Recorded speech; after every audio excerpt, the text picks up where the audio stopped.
하나님의 말씀 에베소서 5장 15절에서 21절 말씀입니다.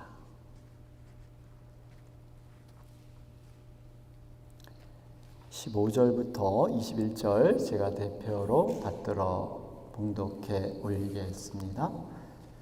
그런즉 너희가 어떻게 행할지를 자세히 주의하여 지혜 없는 자 같이 하지 말고 오직 지혜 있는 자 같이 하여 세월을 아끼라. 때가 악하니라. 그러므로 어리석은 자가 되지 말고 오직 주의 뜻이 무엇인가 이해하라. 술 취하지 말라. 이는 방탕한 것이니 오직 성령으로 충만함을 받으라. 시와 찬송과 신령한 노래들로 서로 화답하며 너희의 마음으로 주께 노래하며 찬송하며 범사의 우리 주 예수 그리스도의 이름으로 항상 아버지 하나님께 감사하며 그리스도를 경외함으로 피차 복종하라. 아멘. 할렐루야. 오늘 우리 9월 첫째 주일로 우리 하나님 앞에 예배를 드립니다. 오늘도 우리 이 말씀을 주관하시는 분은 성령님이세요. 성령님께서 우리 각자의 심령 가운데 충만하게 임하셔서 우리가 다시 한번 은혜의 삶으로 살아가는 우리가 되었으면 좋겠습니다.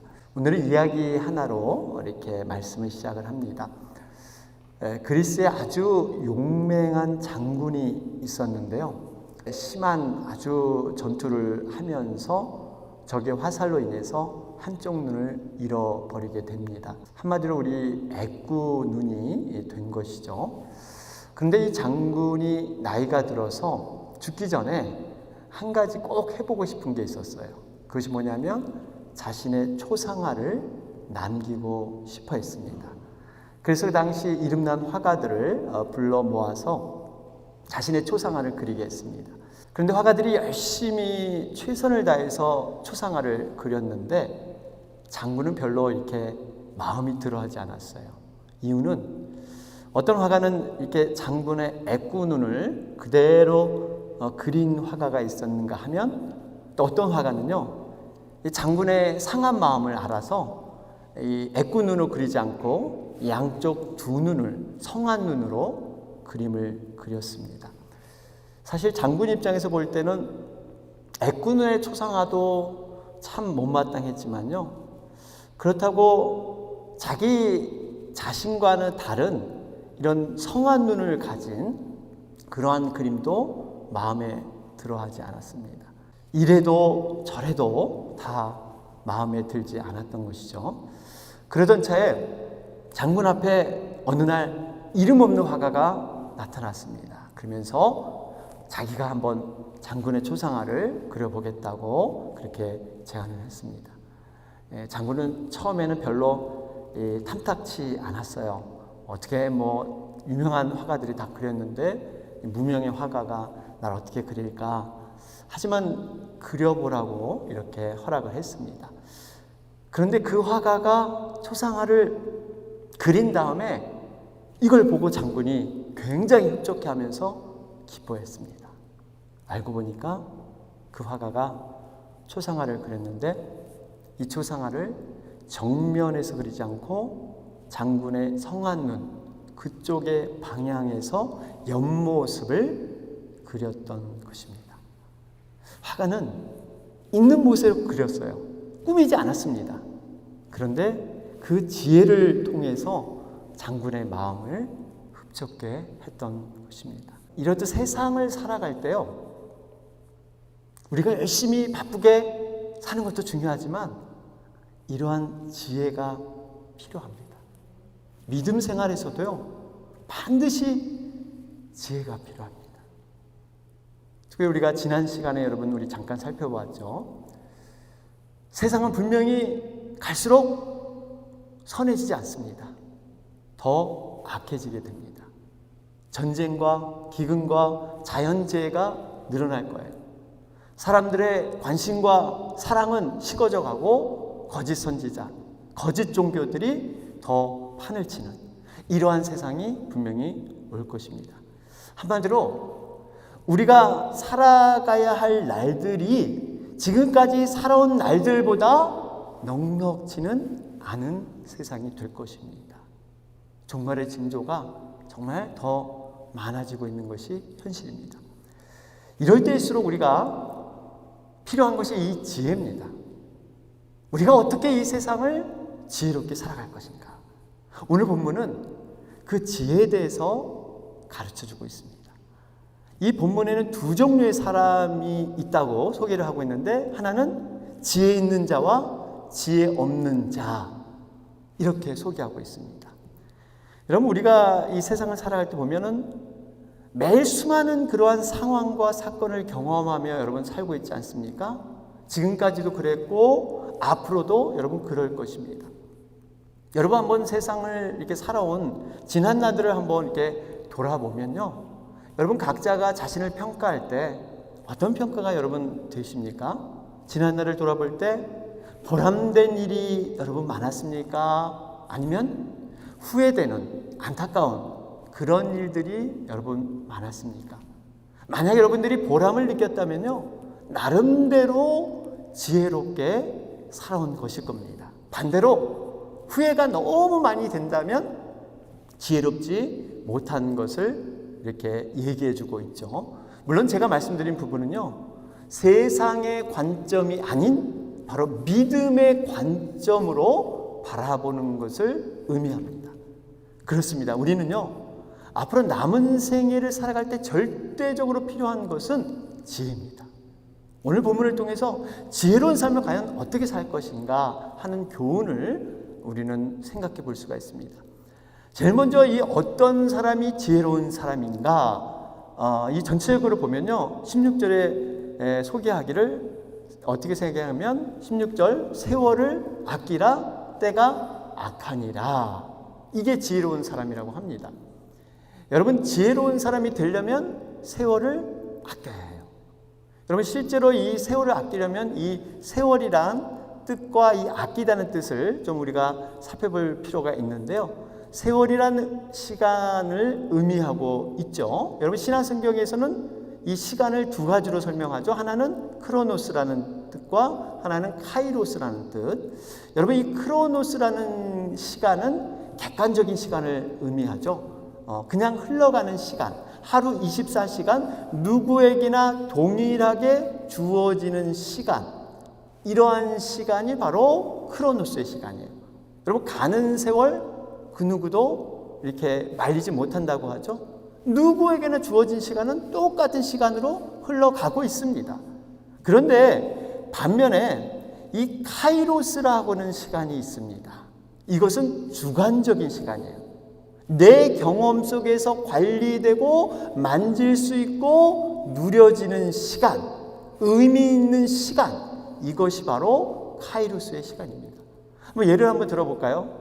우리가 24시간이 쭉 펼쳐져 있는데 여러분들이 한두 시간을 내어서 의미 있는 하나님과의 그 영적인 시간, 하나님과 정말 기도하고 하나님의 말씀으로 묵상하고 하나님을 만나는 시간, 여러분 이것은 굉장히 의미 있는 시간일 겁니다.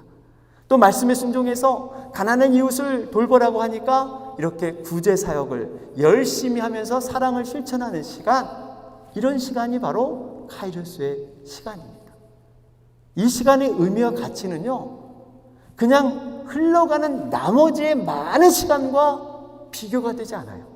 비록 한두 시간, 작은 시간에 적은 양일지 모르지만 다른 시간과는 비교되지 않는 가치 있는 시간, 이것이 바로 카이로스의 시간이에요. 이 시간은 나의 필요를 채우는 시간이 아닙니다. 하나님의 필요를 채우는 시간, 바로 이 시간이 카이로스의 시간이에요.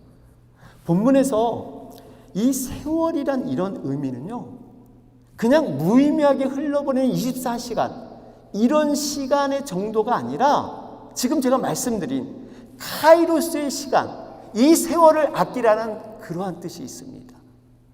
그러니까 이 아까운 하나님께 향한 이 시간조차도 아껴서 사용하라. 왜 그럴까요? 우리가 카이로스의 시간으로 사용할 기회가 우리에게 그리 많지 않기 때문이에요. 세상이 종말이 오고 우리 인생의 종말이 곧 올 수 있기 때문에 내가 마음이 원한다고, 내가 뜻한다고 하나님께 향한 그 시간을 마음대로 사용할 수 있느냐? 그렇지 않다는 거예요. 그래서 아끼라는 겁니다. 여러분, 이 아끼다는 의미, 두 가지 의미가 있죠. 하나는 기회를 돈 주고 산다라는 의미예요.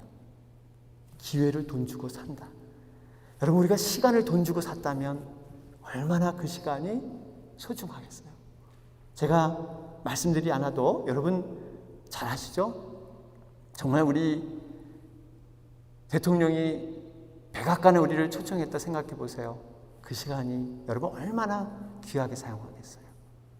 아주 비싼 그 음악회 티켓을 내가 정말 손꼽아서 구입했다 생각해 보세요. 그 음악회 시간 정말 귀하게 사용할 것입니다. 이러한 의미가 있고 또 한 가지 의미가 있는데, 이 악기라는 것은요, 바로 시간을 낚듯이 건져 올린다, 이런 의미가 있어요. 이것을 이제 엑사고라조라는 그러한 말을 쓰는데, 여러분 낚시를 좋아하시는 분들, 저도 별로 낚시를 많이 해보지 않았는데 그런 말씀을 해요. 이 낚시의 맛은 손끝에서 나온다. 여러분 이렇게 그 오랫동안 시간을 기다리다가 이 고기가 이 미끼에 딱 걸려서 고기가 이렇게 당기는 힘과 이 낚시꾼이 잡는 이 손끝의 그 힘들이 팽팽하게 이렇게 맞서는, 그래서 그걸 끌어올리는 맛이, 그 맛 때문에 그 낚시를 간다고 그렇게 얘기를 하는 것을 들었습니다. 여러분 오랜 시간 그 기다림이 고기를 낚게 되면 기다렸던 모든 시간, 지루하게 생각하고 아깝게 생각했던 모든 시간이 그 낚시를 낚음으로 말미암아 다 감해져요. 다 감해져요. 바로 이러한 원리가 영적인 원리에 적용이 됩니다. 우리가 흘러가는 이 시간 속에서 의미 있고 가치 있는 시간들을 딱 낚아 올리면요, 정말 모든 시간들이 다 가치 있게 보이고 의미 있게 여겨질 수 있는 거예요. 그만큼 이 카이로스 시간은 놀라운 그러한 기쁨과 보람을 우리에게 주는 시간입니다. 그래서 세상에서 흘러가는 시간들, 그저 안개와 같이 인생 속에서 잠깐 기쁨과 만족을 주는 이러한 시간이 아니라 하나님께서 카운트하는 시간, 바로 우리가 이 땅에서 비록 유한하게 살고 있지만 영원과 직결된 그러한 시간을 건져 올리는 것, 여러분 이런 것이 바로 영적인 사람의 모습인 줄로 믿습니다. 본문에서 이런 사람을 지혜로운 사람이다, 지혜로운 자다, 이렇게 설명하고 있습니다. 그러면 좀 더 구체적으로 여러분 과연 어떻게 우리가 이 카이로스 시간을 어떻게 이해하면서 지혜롭게 우리는 살아갈 수 있을까요? 본문은 말씀합니다. 첫째로 하나님의 뜻을 이해해야 한다, 이렇게 말씀하고 있어요. 본문 17절 말씀을 보실까요? 그러므로 어리석은 자가 되지 말고 오직 주의 뜻이 무엇인가 이해하라. 본문은 주님의 뜻을 이해하지 못하면 어리석은 자라고 합니다. 주님의 뜻을 이해하면 지혜로운 자다, 이렇게 말씀하세요. 여러분 지혜의 근원은 하나님이세요. 그렇기 때문에 우리가 지혜로운 자는 하나님의 뜻과 함께 자기의 시간이 만나는 사람이에요. 하나님의 뜻과 우리의 시간이 서로 교차돼야 합니다. 이런 사람을 우리는 믿음의 사람, 성령의 사람, 이렇게 말을 하는 겁니다. 자신의 삶에 있어서 하나님의 간섭하심과 성령님의 그 터치함을 구체적으로 세밀하게 이해하면서 순종하며 나가는 삶, 많은 자신의 시간 속에서 카이로스의 시간을 건져서 자신의 인생을 의미 있게 만드는 자, 지혜로운 자다 말씀하고 있습니다. 여러분 우리가 누가복음 15장에 보면 우리가 너무나 잘 아는 이 탕자의 비유, 여러분 알고 계시죠? 둘째 아들이 아버지 재산을 미리 챙겨가지고 외국 가서 허랑방탕한 그런 생활을 즐기다가 모든 재산을 다 탕진하고 돌아옵니다. 그러자 아버지는 어떻게 합니까? 아들을 위해서 큰 송아지를 잡고 잔치를 벌입니다. 그런데 큰아들이 일을 끝나고 돌아오다가 어떤 집에서 잔치 소리가 나는 거예요. 누구 집이지? 하고 가봤더니 자기 집이에요. 그러면서 하인에게 묻습니다. 무슨 일이냐? 도대체 무슨 일 때문에 이렇게 잔치가 벌어졌느냐? 그랬더니 하인이 말하기를 둘째 아들이 돌아왔습니다. 그래서 주인님께서 너무 기뻐서 잔치를 벌이고 있습니다. 이럴 때 첫째 아들은요, 화가 났습니다. 그래서 성경에는 노했다, 분노했다 이렇게 기록되어 있어요. 아버지에게 따지기 시작합니다. 아니 아버지, 착실하게 일한 저를 위해서는 평소에 염소 새끼 한 마리도 잡지 않더니 저렇게 죄짓고 방탕하고 아버지를 욕먹였던 둘째 아들이 돌아오니까 송아지를 잡습니까? 이게 말이 됩니까? 여러분, 우리가 탕자의 비유에서 우리는 흔히들 회개라는 이 측면을 많이 강조하다 보니까 포커스가 둘째 아들에 가 있는 거예요. 어떻게 하는 것이 회개하다, 회개하는 것이다, 진정한 회개가 뭐다, 여기서 둘째 아들만 생각하는데 누가복음 15장의 본문은 정확히 탕자의 비유는 둘째 아들에 관한 얘기가 아니에요. 첫째 아들에 대한 포커스가 있습니다. 이걸 어떻게 알 수 있을까요? 우리 누가복음 15장 여러분 1절과 2절 말씀을 보세요. 여기 누구를 대상으로 이 비유를 했는가 보면요, 모든 세리와 죄인들이 말씀을 들으러 가까이 나오니 바리새인과 서기관들이 수군거려 이르되 이 사람이 죄인을 영접하고 음식을 같이 먹는다 하더라. 여기 보니까 예수님께서 말씀을 가르치니까 모든 세리와 죄인들이 다 모였습니다. 그러면서 그들과 함께 밥을 먹고 함께 교제를 나누는 것을 바리새인과 서기관들이 보기 시작했습니다. 그리고 예수님께 원망했어요. 아니 예수님, 어떻게 감히 저런 죄인들과 함께 식사하며 어울릴 수 있습니까? 세상에 이런 일이 있을 수 있습니까? 따지기 시작했습니다. 이런 상황에서 가르침을 준 것이 바로 탕자의 비유의 말씀이에요. 예수님의 비유의 목적은요, 첫째 아들 같은 서기관과 바리새인들, 이들에게 하는 비유였습니다. 그들이 어떤 사람이었습니까? 성경을 줄줄 외웠습니다. 하루에 3번 빠짐없이 기도했습니다. 그리고 그들은 11조도 모자라서 10의 2조를 드렸어요. 당시 이 바리새인들은요, 한 7천여 명 정도밖에 되지 않은 아주 선택받은 그러한 사람들이었습니다. 그런데 그들은 크로노스의 시간은 사용하면서 그 시간을 통해서 하나님을 위해 정말 시간을 썼다고 말을 하지만 하나님의 마음과 함께하는 이 카이로스의 시간이 그들에게는 없었습니다. 하나님의 마음을 가지고 함께하는 시간, 그들의 열심과 노력은 있었지만, 그리고 그것도 모자라서 남에게 보이기 위해서 행위로서 어떤 퍼포먼스를 하는 그러한 본을 보였지만 하나님은 아니다, 이렇게 하신 거예요. 그런 그들에게 주님이 뭐라고 하십니까? 질타하세요. 독사의 자식들아, 화 있을진저, 회칠한 무덤이요, 너희가 천국에 들어가지 않을 뿐 아니라 천국 문에서 다른 사람까지 천국에 들어가지 못하게 하는구나. 자신뿐만 아니라 다른 사람까지도 천국에 못 가게 한다는 거예요. 시간은 많이 썼는데, 하나님 앞에 뭔가 많은 행위를 했는데 하나님 보시기에 제대로 시간을 낚은 것이 하나도 없다는 것입니다.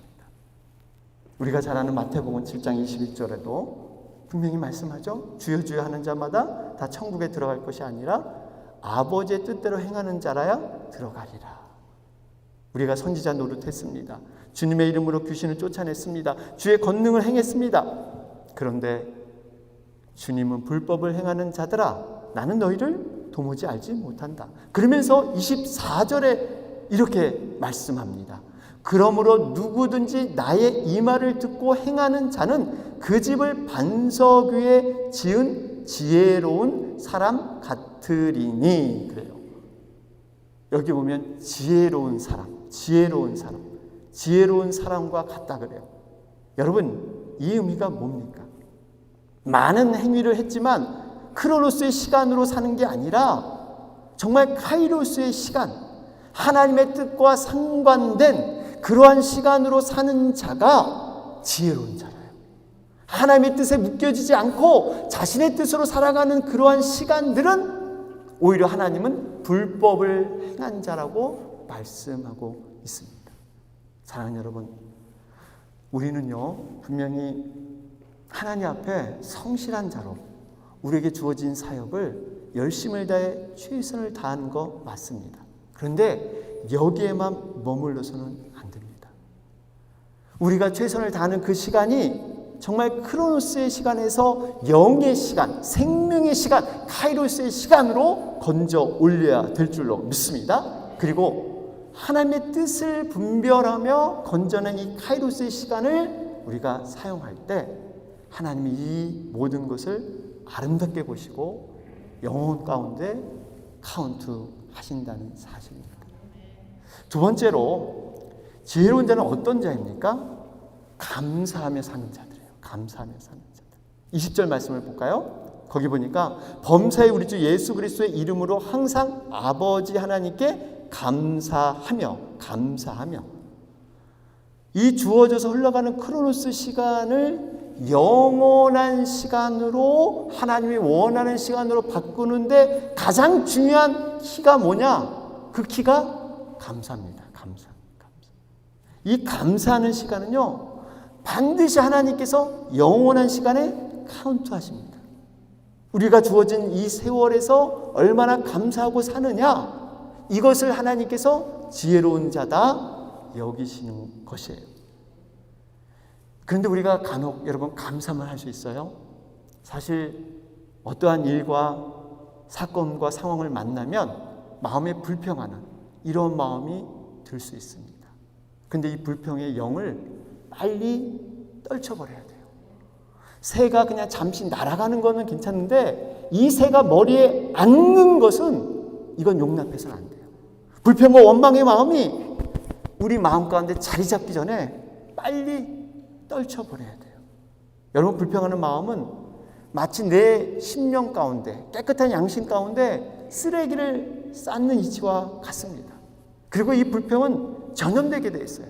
불평과 원망을 듣게 되면요 마음방에 이 쓰레기가 쌓여서 깨끗하고 투명해지지 못하고 혼탁해지기 시작합니다. 그래서 불평하는 자들에게 성경은 분명히 말씀하기를 아예 가까이 하지 말라 이렇게 말씀하는 거예요. 성경을 보면 이 불평과 원망 때문에 반드시 재앙을 경험한 이런 사건이 있죠. 민수기 11장이에요. 모세와 이스라엘 백성들이 광야를 가는데 그들이 과거에 종살이하면서 고기를 먹었던 그 기억 때문에 하나님, 우리가 고기를 못 먹었습니다. 배가 고픕니다. 하나님께서 메추라기를 내려주셨어요. 하늘에서 고기를 만들어 내리셨습니다. 그들이 먹을 때 처음에 좋았는데 오래 먹으니까 또 불평, 불만. 하나님께서는요 많은 부분을 참고 인내하시고 참 긍휼히 여기시는데 이 불평과 원망에 대해서는 유독히 굉장히 단호하게 하나님께서는 다루십니다. 여리고 정탐꾼 10명이 광야에서 죽은 이유가 원망과 불평에서 그들은 죽을 수밖에 없었다는 거예요. 여러분, 그렇기 때문에 우리가 감사하는 그러한 마음들을 많이 가져야 합니다. 감사는 향기로운 꽃과 같아요. 이 향기로운 꽃에는 벌과 나비들이 모여집니다. 여러분, 영적인 원리 가운데 하나는요 내 안에 있는 그 어떤 것이 있을 때, 뭔가 내 안에 한 가지가 있을 때요 새로운 똑같은 다른 것을 한 가지 끌어당긴다는 겁니다. 이게 바로 영적인 원리예요. 내게 감사가 있으면 또 다른 감사가 또 나에게 들어오는 거예요.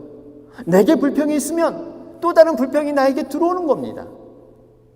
우리가 말씀을 보면 이런 말씀이 많이 있어요. 한번 보세요. 역대상 4장 11절에 보면 야베스의 그 기도를 보면 주께서 복에 복을 더하사, 복 플러스 복이에요. 복이 복을 불러오는 거예요.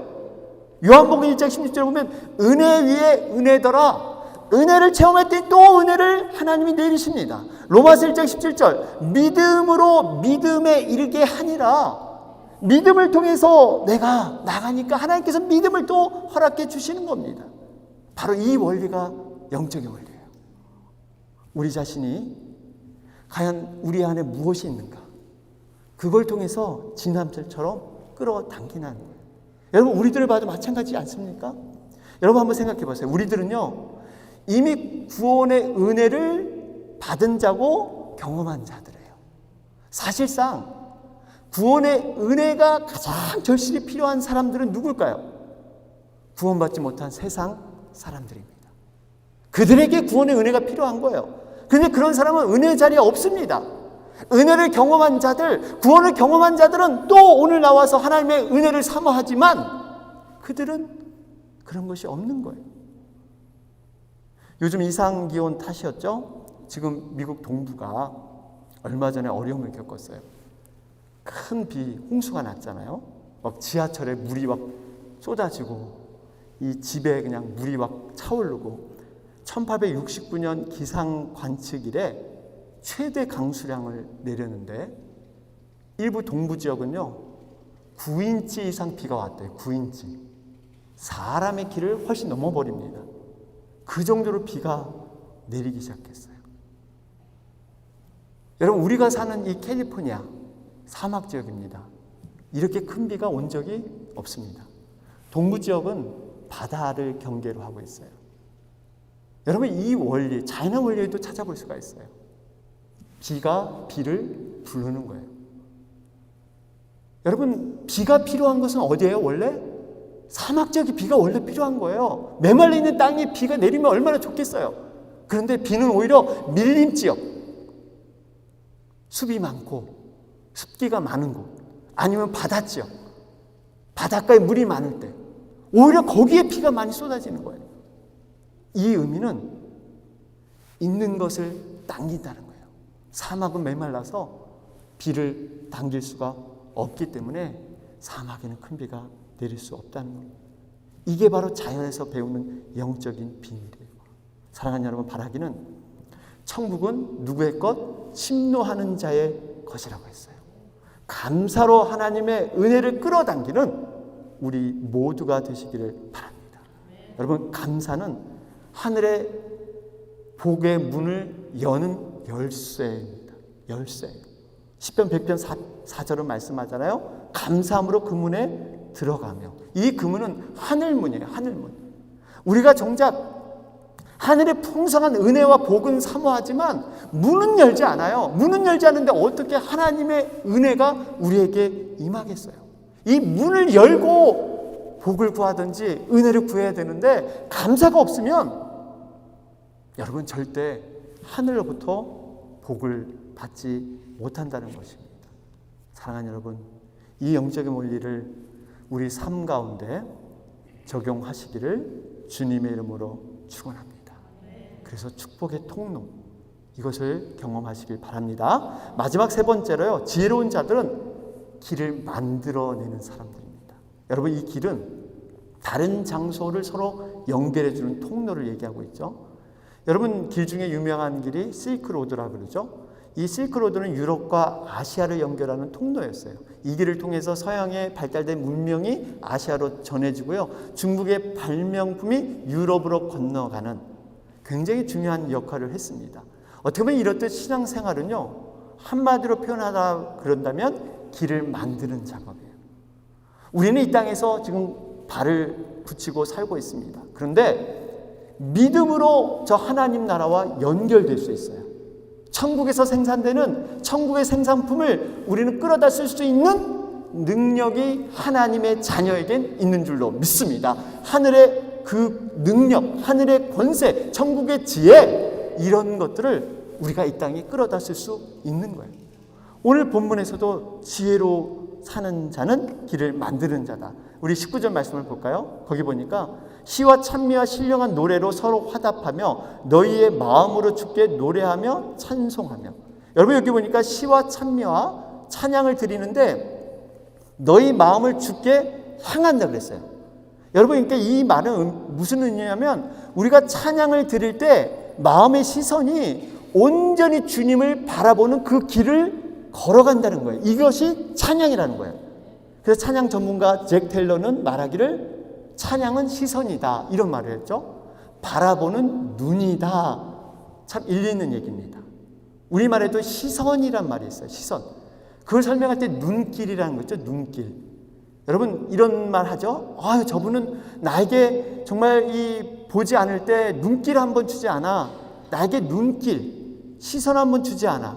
여러분 눈에도 길이 있습니다. 그냥 뭐 마보는 게 아니라 길이 있어요. 길. 여러분 눈길이 있다는 건 뭐예요? 마음이 간다는 거예요. 눈을 바라보는 것은 마음이 간다는 겁니다. 바로 이것이 찬양의 원리예요. 우리가 그럴 때 찬양 드릴 때 뭘 생각해야 되냐면 이걸 생각해야 돼요. 내 마음이 지금 세상에 가 있고 어떤 세상의 근심과 걱정 여러 가지 잡다한 생각이 가 있으면 이것은 하나님과의 길이 막혀 있는 거예요. 우리의 마음이 열려서 찬양을 부름으로 말미암아 하나님과 더 가까이 가는 것, 하나님을 만나는 것, 그래서 그분의 길을 가는 것, 이것이 찬양의 원리인 줄로 믿습니다. 결론을 맺겠습니다. 여러분, 우리가 요즘 우리 주변에 일어난 일들을 보면요, 정말의 여러 가지 징조를 깨닫게 됩니다. 이럴 때일수록 정말 우리에게 지혜가 필요합니다. 이 지혜는 먼저 세월을 아껴야 돼요. 흘러가는 시간, 우리에게 주어진 시간, 이 시간 가운데 영적인 가치 있는 시간을 건져내야 합니다. 이를 위해서는 먼저 하나님의 뜻이 무엇인가? 하나님이 우리 교회와 우리 개인과 우리 가정에 향한, 우리 자녀를 향한 뜻이 무엇인가를 깊이 고민하면서 기도하면서 그것을 이해해야 돼요. 그래서 말씀이 필요하고 기도가 필요한 거예요. 이걸 통해서 하늘로 우리가 방향을 잡고 그 길을 걸어가고 이제 방향을 제대로 잡았으면 복의 문을 열어야 되는 거예요. 하나님과 관계의 길을 열어야 되는 겁니다. 이것이 바로 감사일 줄로 믿습니다. 감사를 드릴 때 그 길이 열리기 시작하는 거예요. 바라기는 이 길을 통해서 주님의 풍성한 능력을 경험하고 함께 우리가 주님의 길을 걸어가는 여러분과 제가 되길 주님의 이름으로 축원합니다.